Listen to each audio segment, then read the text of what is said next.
According to the report from the IMF, the annual reserves target of $9.8 billion was matched by $1.8 billion to a new target of $8 billion, a deficit that was calculated into a less favorable economic situation since the country will not be able to even service the apparent debt of $44.5 billion.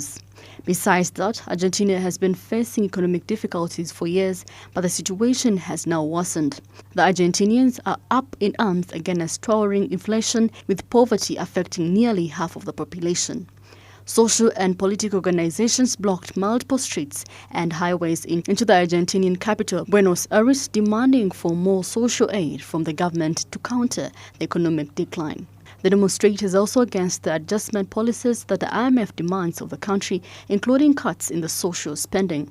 The International Monetary Fund, IMF, says Argentina's net reserve accumulation target for the year by $1.8 million, making a concession to the government and its warnings of the negative impact of a punishing drought on export earnings.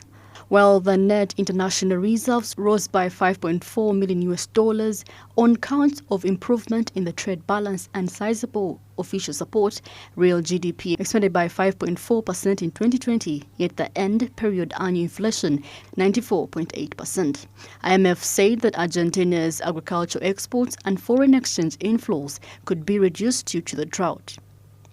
This could therefore have a negative implication on growth, reserves, inflation, and fiscal balances. This has further fueled the inflation among the public, who are already struggling to make ends meet. Nearly 18.6 million people in Argentina are unable to cover their basic needs with their salaries. This has led to the left-leaning organization demanding an increase to sustain some precariously paid jobs granted to millions of unemployed people.